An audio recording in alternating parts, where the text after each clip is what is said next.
और ऐसा लग रहा है जैसे ईरान ने अपनी मंजूरी दे दी है। इस बीच बड़ी खबर आपको बता दें कि अमेरिका ईरान के बीच शांति समझौता हुआ है।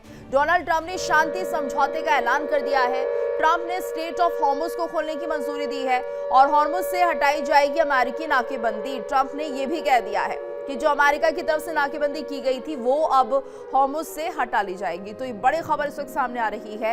राहत भरी खबर ये है कि देखिए जिस तरह से शांति समझौते को लेकर पूरी बात हो रही है, स्ट्रेट ऑफ हॉर्मुज अगर खुलता है तो पूरे विश्व के लिए कहीं ना कहीं एक बड़ी राहत की खबर है। जिस तरह से हम देख रहे थे कि कहीं ना कहीं बाकी देशों की अर्थव्यवस्था पर भी एक बड़ा असर पड़ रहा था और अब इसका असर भी पड़ता हुआ दिखाई देगा। तो देखिए अमेरिका ईरान के बीच शांति समझौते की बात इस वक्त चर्चा का विषय बनी हुई है और इसलिए भी खास हो जाता है क्योंकि अमेरिका काफी लंबे समय से ये दावे कर रहा था कि ईरान के साथ पीस डील होगी और अमेरिका की शर्तों पर ही उसे सब बातें माननी होगी। तो अब ये एक एक कर सिलसिलेवार तरीके से समझने की कोशिश भी करेंगे कि आखिर इस डील में क्या कुछ होगा।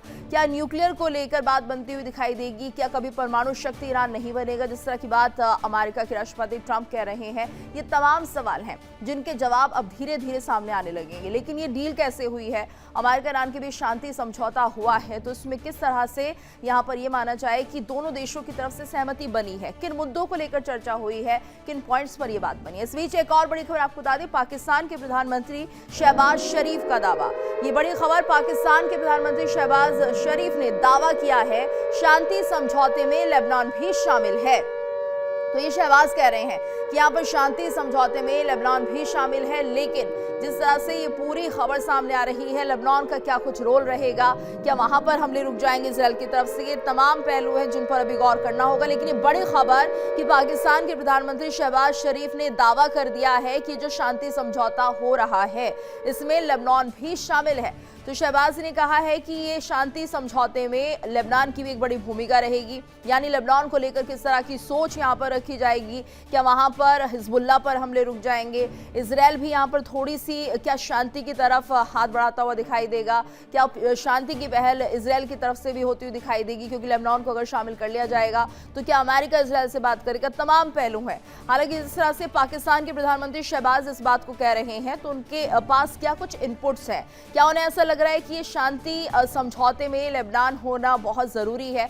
और ज्यादा जानकारी के लिए बात करेंगे संवाददाता विकास सबरोल से। विकास, यहाँ पे ये बहुत बड़ा बयान माना जाए शहबाज शरीफ का, जिसमें उन्होंने कह दिया है कि शांति समझौते में लेबनान भी शामिल है, इसे कैसे देखा जाए और ये पूरी खबर क्या है, विस्तार से बताइए। देखिए, लगातार समझौता जो है वो अब कहीं ना कहीं खबरें आ रही हैं कि थोड़े दिनों में हो जाएगा और इसको लेकर जो है अब हर देश अपने आप को बेहतर बताने की कोशिश कर रहा है कि उसका इसमें बहुत बड़ा रोल है, इसीलिए इसमें पाकिस्तान पे कूद पड़ा है। हालांकि इस चीज को लेकर कहीं भी अभी तक बात ना ईरान द्वारा कही गई ना यूएस द्वारा कही गई, तो ऐसे में पाकिस्तान के बोलने का कोई औचित्य नहीं रहता। वो सिर्फ अपने आप को हर तरह से हर प्लेटफॉर्म पे बेहतर बताने की कोशिश कर रहा है, जो वो नहीं है।